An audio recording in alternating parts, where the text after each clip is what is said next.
welcome to the podcast today. It's 11:55.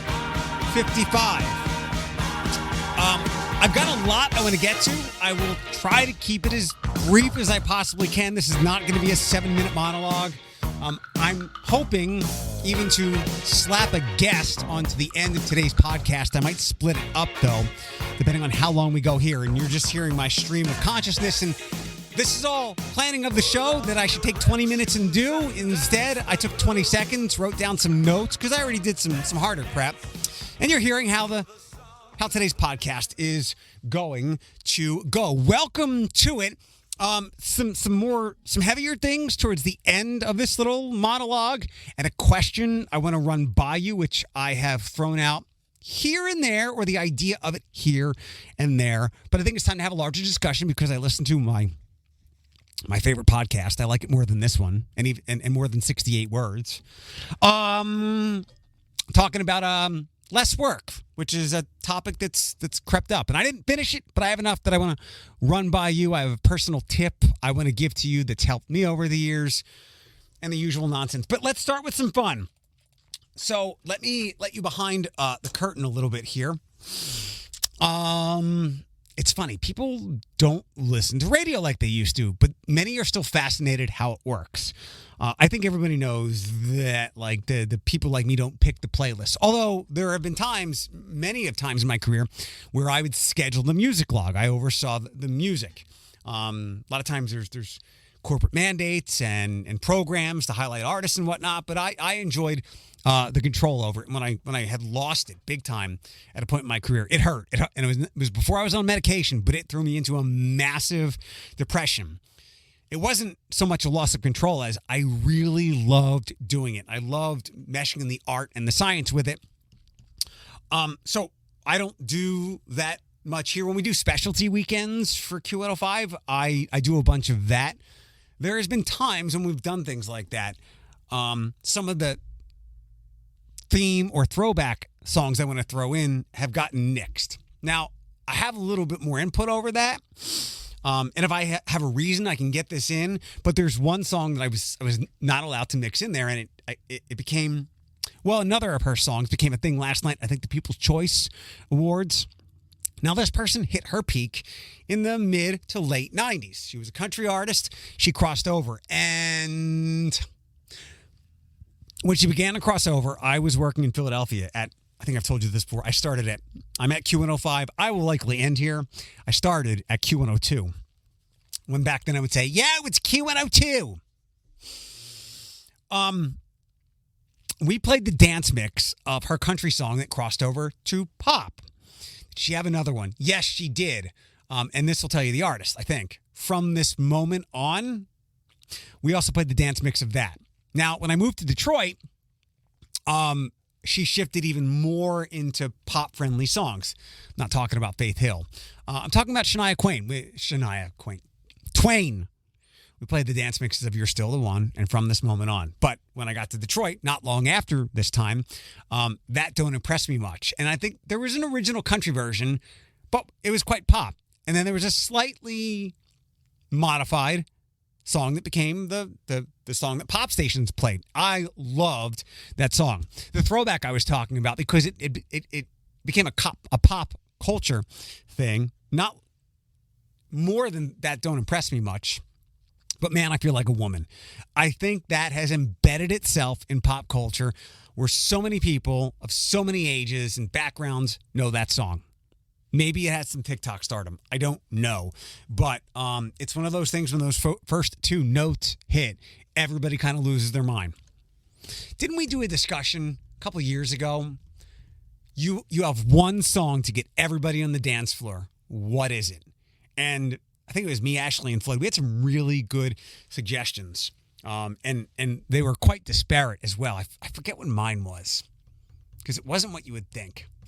And I'd have to rethink it now. But when those two notes, or how many ever notes there are, man, I feel like a woman, people kind of lose their minds. But last night, Shania Twain, who's enjoying this renaissance, and I don't know what it's from again, she altered a line. Let me give it to you because he was there. Okay, so you're Ryan Reynolds. That don't impress me much. One more time, because it's a great listen. Okay, so you're Ryan Reynolds. That don't impress me Originally, the line is, you should know, right? So you're Brad Pitt. Some of the irony of that, I guess, is I just watched Bullet Train the other day. I might have mentioned that to Alex the other day. It was a very good movie. Like 45 minutes too long. Good cameos. I didn't know that was Bad Bunny. Again, really great to see a lot of those people and whatnot. As I told Alex the other day, all these years later, that song came out in like 98 or 99, maybe 2000. She could, if that song came out right now, she could probably still use Brad Pitt. Now, granted, he's older and probably doesn't resonate one single bit to the core TikTok audience, but I absolutely love him. I mean, he's obviously a good-looking guy. He's aged well. I don't know how he's done that. The genetic affluence. He won the genetic lottery, like I always talk about. But he looks great, and I absolutely adore him as an actor. I probably done myself a disservice by not watching the movie with him and Leonardo DiCaprio that Quentin Tarantino did, and it's mostly because I'm not a Tarantino fan. But almost all Brad Pitt movies I like. All right, moving on. I saw a TARTA story today, or it was I think it was on their Instagram. They're going to enhance their signs and include bus routes on there and more helpful information. Now, I want you to close your eyes, especially if you're driving. That's not real. Can you visualize what a TARTA sign looks like? My guess is not really. They, in some way, are camouflaged in our city landscape. Now, they shouldn't be eyesores, but we should more as a city who, as I've told you before, absolutely needs successful public transportation. They should be more recognizable. And I said that to a couple of people. Sean, who visited over the summertime, the guy who oversaw the roads, he left. Not surprising, though. He seemed to have a yearning for being back east. And when I was doing some TARTA help, I call it unpaid consultancy. Also, my unsolicited opinion, which I like to think I'm very good at. Well, I'm good at giving the opinion. You might not like them. I gave them some feedback after I did the opening day thing. A couple of things was you should use the sign. You should put more information in the buses, not eyesores, but helpful information. Maybe do some fun things in there. Get creative. The other thing was you got to make the signs bigger. There is so I'm at the intersection of Bernath and Airport. When I was walking to get the bus that day, I saw on my maps, and you can get bus routes in your Maps app. Just click over from driving, walking to bus. And it said there's a bus stop at Bernath and Airport. I'm like, no, there's not. Now, I wasn't looking for the sheltered kind, like a plastic box with three sides and a bench. I wasn't thinking there was that, but I was like, where is it? I've passed it 1,000 times, but it was just never on my radar. One, because really TARTA wasn't, but it just wasn't obvious. And maybe this works together. The more interest we have in TARTA, the more we'll recognize the signs. And I guess there's a city code. They can't make them bigger. And I'm not asking for them to be ostentatious or really garish, but I'd like them to be more recognizable. Because it not only is it information or something signature, a marquee, but it's also kind of advertising. It's marketing. So I'm glad they listened to me on that. What else do we have? Oh, so last week we talked about Sheetz. I don't know if we got to that on the podcast. You told me that there's one in Columbus and blah, blah, blah. I still don't know what Sheetz is popular for. And I'm sorry for forgetting if you told me. I'm sorry for forgetting if you told me. My same friend who sent me that article last week. Hi, Eagle Jeff. There is a dude who bothered the hell out of me when I worked in Allentown for an internship. Not bothered. He asked a lot. And then I finally had the opportunity to bring him on. And he's been one of my longtime friends ever since. And he somehow, for some weird reason, religiously listens to this podcast where we don't talk about sports or Philadelphia things. It's Toledo and pop culture. Why he listens, I have no idea. Hi, Jeff. Hi, Jen. I'll wear your stupid Hanukkah thing. And hi, Addie. Anyway, Eagle Jeff sent me the article. Wawa expanding in 2025 to, I think it's Indiana, Kentucky, and Ohio. Now, it didn't say where in Ohio, but that's a start. So I'll take it. I'll take it. And maybe as we get more and more Dunkin' Donuts, that will tide me over till we get our Wawa, which I don't go to for coffee. Last I remember, the coffee was it was fine. It was doable. Like, no offense, but like, it's like Tim Hortons or Panera. It's fine. And fine in not a bad way.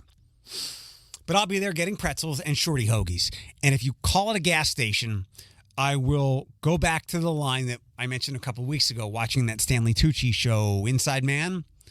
We're all murderers. We just have to find the right person. It was a elite level convenience store where you could literally get good food, especially late at night. Like Subway quality sandwiches, good Subway quality sandwiches at 1:30 a.m. I don't think they serve alcohol. That's a Pennsylvania hiccup. We can't serve places like we do here in Pennsylvania.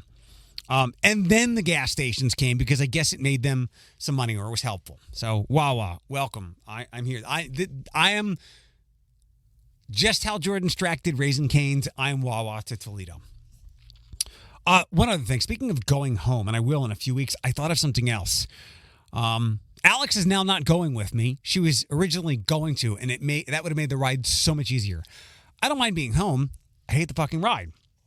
7.5 hours, if I'm lucky.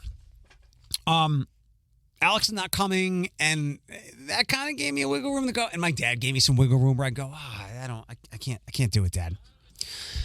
But I thought of something else today. As I was outside with the dogs,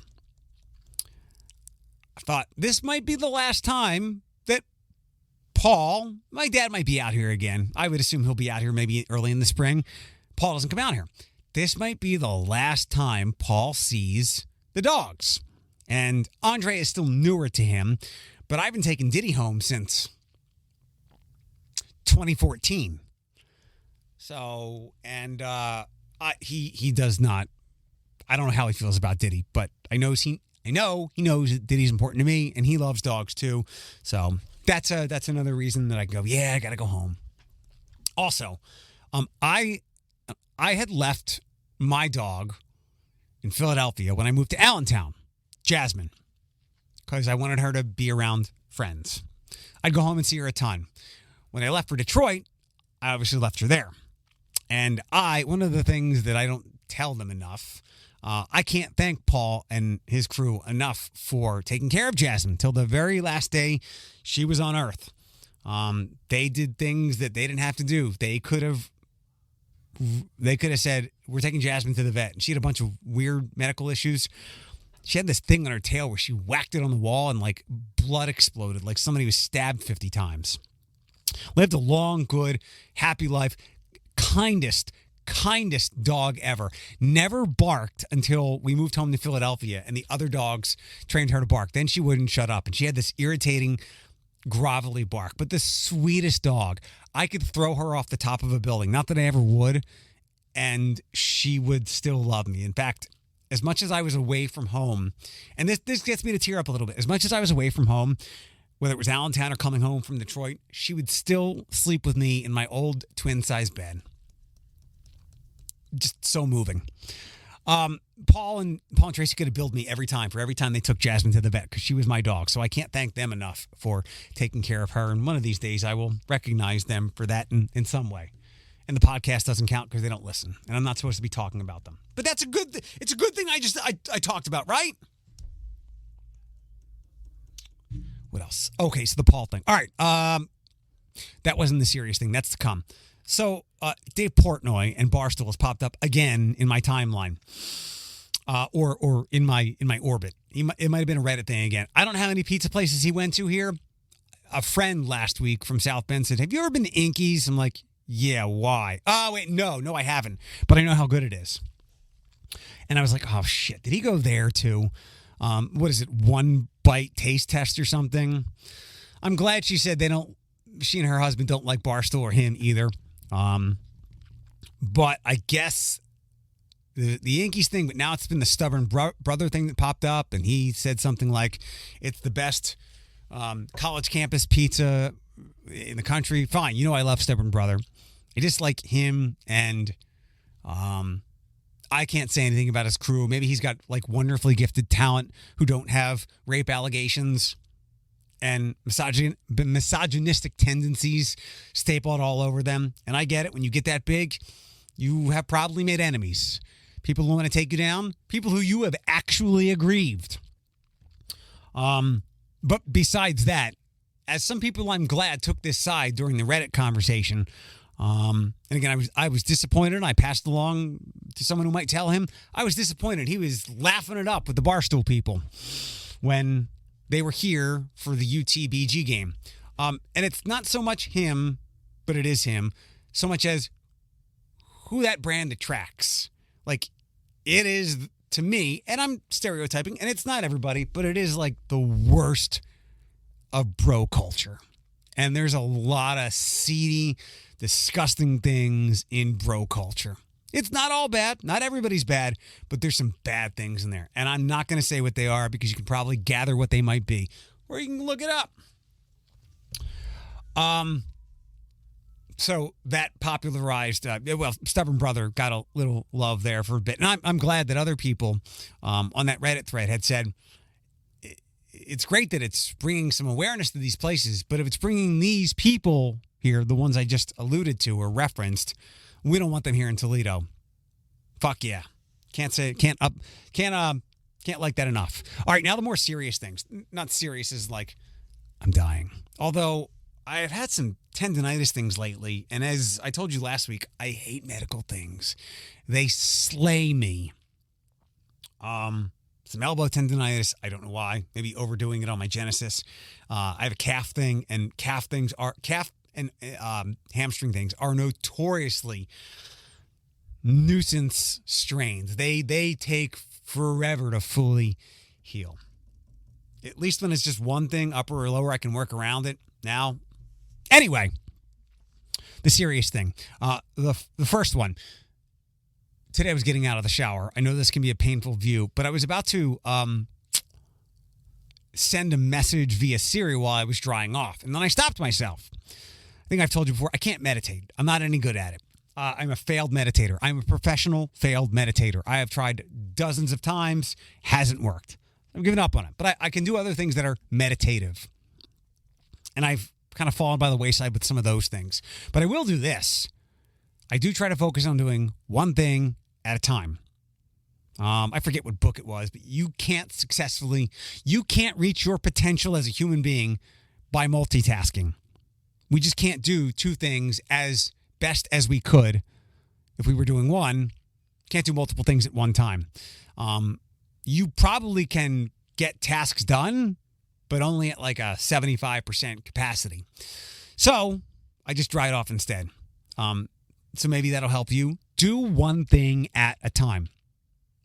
Whether it's just to kind of regain some focus, to concentrate, or to bring yourself a little zen, or just to make sure you get something done. The other thing is, it was like 8-9 years ago when I first moved here, my friend who brought me here and saved my butt, Nathan Reed, is a big reason why all of this is happening right now.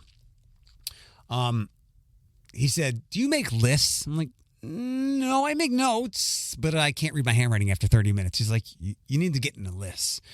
And after I had forgotten a bunch of things, I'm like, I need to start making lists. And I do that now. And I encourage everybody else, make a list. We're all too busy, and you will forget stuff. The other side of that, a long time ago, a friend I work with back in Allentown had said, now, we're much busier now than we were when she told me this 14 years ago. If I get an email and I can respond to it in 30 seconds, I do it. But that 30 seconds can really break your concentration from a really important project. But I'm just throwing it out there. To bring it back to now, if you ever think you need to do something, do one of two things. Write it down, put it on your list. Or two, if it's a small thing, do it immediately. For instance, and I'll make it really, really menial. If I'm washing dishes, and I need to like straighten up the cubby the cabinet, like throw out a box of dog treats that is an empty box, get something else out in recycling, I might just stop. Now, those aren't necessities, but just trying to use an example. I will stop washing dishes and go take care of those things. And otherwise, I will procrastinate and not do it or forget. So if there's something that you can do in the moment and it's quick and you're not writing a thesis, do it. Do it right away. Do one of two things. Put it on a list or do it right away so then you don't have to put it on the list. The other thing, I'm going to ask you this question, and I've hinted at it times and times before. But now the podcast had an expert on who talked to like 30 businesses here and then some in Ireland. Businesses of all different kinds, some in healthcare, some white collar, some techs. What else was in there? It was a wide array. Now, they were all businesses that wanted to be a part of it. So they obviously went in with a positive attitude. But I have a question. You know, this 4-day work week thing, I'm still trying to assess it and process it. I cannot do a 4-day work week might further take away from what I do. However, as they talked about in the podcast, let's do 4-day. Let's say a place goes to a 4-day work week. How this might help is you'll have the better employees who have more time off, but you'll become a more appealing place because you'll have happy employees and you'll be able to fill those days that you have given other people off on. So that makes a little sense. So I'm still working through it. And some places, as they mentioned, like maybe teachers can't do a 4-day work week because that would be an incredible onus to put on parents for like childcare and whatnot. And it's far more detailed than that. Supermarkets or places like that. What would you do if like supermarket was, and some places are closed? But again, I'm still working through all the examples. Some places, a 4-day work week will just not work. But a lot of places, they will. So I want to ask you, and in this, they didn't cut their pay. They just said it's now 32 hours a week. And I will tell you something I thought I've shared before as to why this can work. People, first of all, can you do your job in 4 days? Could you do a 4-day work? Not, do you want to? You probably do. Your boss probably wants that as well. They want to work less. But can you? Are you able to with what you do in your line of work? Now, let me throw some other things in there. I already said some other people could possibly get hired to supplement the days you're off. They said that people had moved their appointments to that third weekend day that they were off. Because a lot of us do have flexibility now. I have flexibility. When I was on the air last week, I went to an eye doctor appointment because I have flexibility. So you would probably give up a lot of your flexibility by going to a 4-day work week. And the other big thing is I talk about now, and I've asked in various places before, how much do you really work while you're at work? There are a lot of people who grind for like 8, if not 10 hours. There are also people who are at work for 8 hours and only work 6 or 5 or like 3. And the rest is doom scrolling, putting things in their Amazon cart, or just sitting around waiting for things to happen, which I get you're on the clock for. But what if you could trade some of that boredom? And maybe you want that boredom and that downtime. It would drive me nuts. As I've always said, I would rather have an intense, successful, productive 6 or even 5-hour day rather than be around for 8 hours waiting for work to come to me. That's when my mood goes to hell. So you would have to give up some of your flexibility if you have it. And this is not remote. You'd have to go to work, mostly. You have to give up some of your flexibility. You have to move some of those appointments otherwise to that other day. And you're not losing any pay. And you have to give up some of your internet time. And you have to work the whole time. You're just going to make it a more efficient, work-centric day. And the other thing is they talked about, as we all know, too many meetings. Way too many meetings. I don't know why we have way too many meetings. It's control. There's got to be some brilliant thinker out there who can get us through having too many goddamn meetings. 26 minutes. So I'm going to separate Joe in another podcast so we can talk about all the things he's up to with TFD and the Battle of the Badges on Sunday.